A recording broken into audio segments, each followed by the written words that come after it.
both like explosive runners. Dylan was SEC Player of the Year, very productive player in both phases.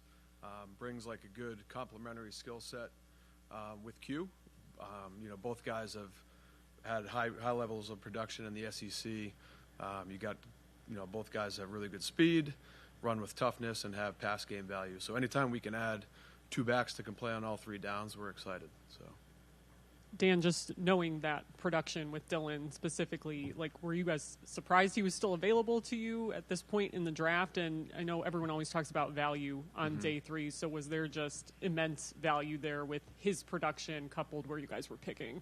Yeah, I think we talk about it every year, and here, like day 3, everybody's board is so different. So for us, it's the opportunity to take, a really productive player that we liked through the process. We were able to spend some good time with him at the combine and just, feel really good about the production mixed with the person. He's what, we describe as an orange dot type of player in person. So anytime you get a really productive complementary player to your offense at the right price, which, was a great value for us here, pretty excited to add him and just take him off the board and put him in the room and get ready to go. So he had 258 carries last year. It would be pretty durable, honestly. Yeah, I certainly hope so. He's anytime you're winning SEC Offensive Player of the Year with that volume of production, I think it says a lot about how you take care of your body and how durable you are as a player. So he would be a developmental returner for us. He's a guy that when you have multiple backs and guys that have return experience in the room between our receiver room, our running back room with Jerome, there's plenty of options there. So, the new kickoff rule is, an evolving thing, and I think it's, a good question, for Bubba and our staff, once we get everybody into the building, see how guys do fielding the ball, and he certainly has the speed and toughness to run and, be a productive NFL returner. Go ahead, Zach's got the microphone. Dan, Harold Fannon, new to the position, but crazy productive at the college level. So what do you see in him now versus what you might see in 2 or 3 years? With Fannon? Yeah. Oh, man. I know we talked about him last night. Obviously, really good fit for the offense, elite hands, and, for an offense that, values tight end play, especially having multiple tight ends that can do a lot of different things. A guy that can get open, catch the ball, obviously at record-breaking pace like he did, and then run after the catch. Anytime you can pair that with a guy like David, longer term, you have two options that are real pass game weapons, and provide a lot of value to the offense as you go. So allows us to play how we want to play too. Offensive line would seem to, just based on what you guys currently have and where guys are in their career and contracts and things like that. How hard has it been to not draft for a position of like need when it comes to the offensive line, and then also too, how do you balance that with with some of these other picks that you've made, like taking Gabriel there at the end of the 3rd round? I'll start by saying this. I think we feel really good about where we're at with our offensive line group right now. We obviously have a lot of experienced veterans in our call it frontline starters right now, and then behind them we have good depth. We're able to add, Jenkins, who's played guard, played tackle. We feel really good about Zach Sinter's development and a bunch of the young guys in that room. As far as how we pair together the draft and piecing together picks, it really just becomes best available, guy that's the best fit, we think, long term. And we still got a couple picks left. There's a few offensive linemen left that, I'm sure we'd love to add if the opportunity comes.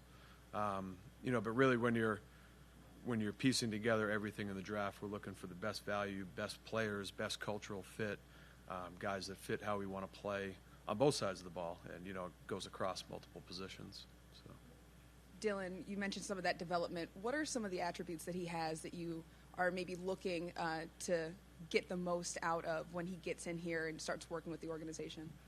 Yeah, Dylan is a guy that I think is just such a natural feel for the game as a quarterback.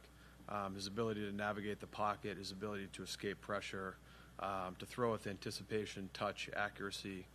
He's really just like how I would describe him as a very natural quarterback. So he's done it across multiple levels of competition at 3 different schools. He's stepped in and, shown the ability to win and be ultra productive at the position. And, he's a guy that can play in a shotgun RPO system. We think he has good value with a lot of the things that we do offensively. And again, when you piece together, the person and just how they play the position, the accuracy and the feel, you feel really good about that translating and developing further once you get him in the building.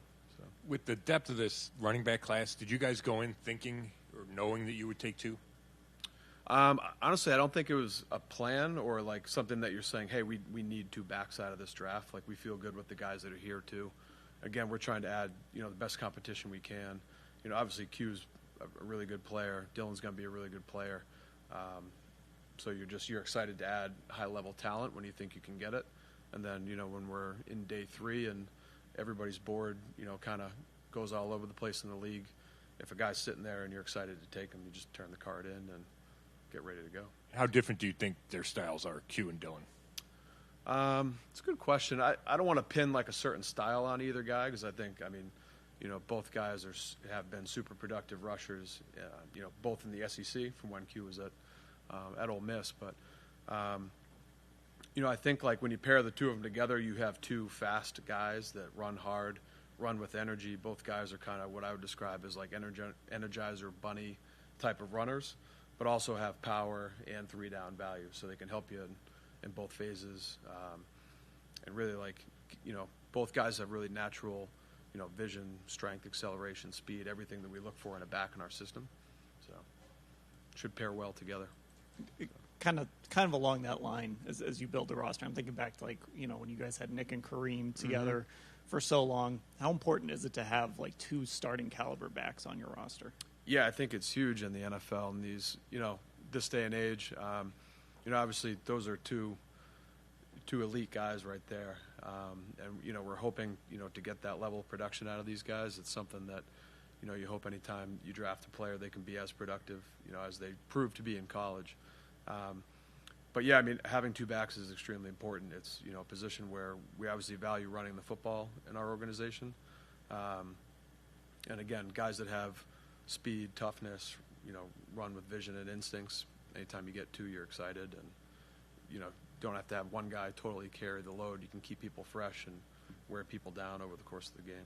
So, with you guys finishing tied for second last in the NFL last year with only 8 rushing touchdowns, how much did you need that infusion of the running game, and how much do you think that a bolstered and rejuvenated running game is going to help whoever's starting at quarterback, your defense, and everything else about this football team?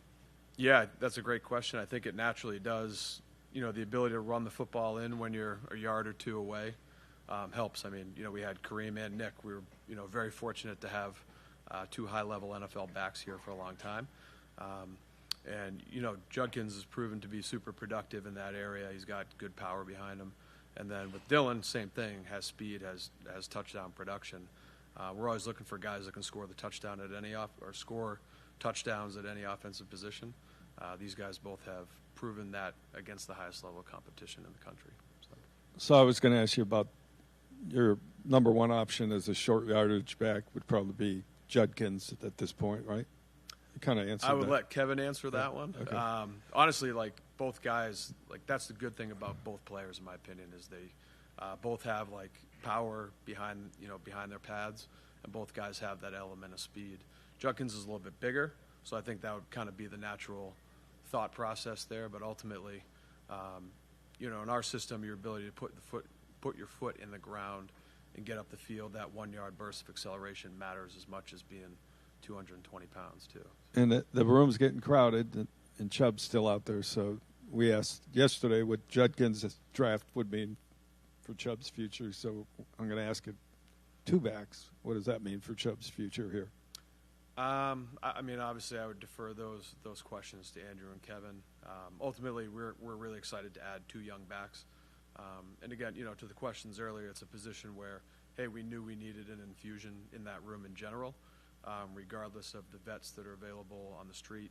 With Nick, with the guys in the room, it's, hey, we're going to add some talented players when we get an opportunity to do it. All right, thanks, everybody.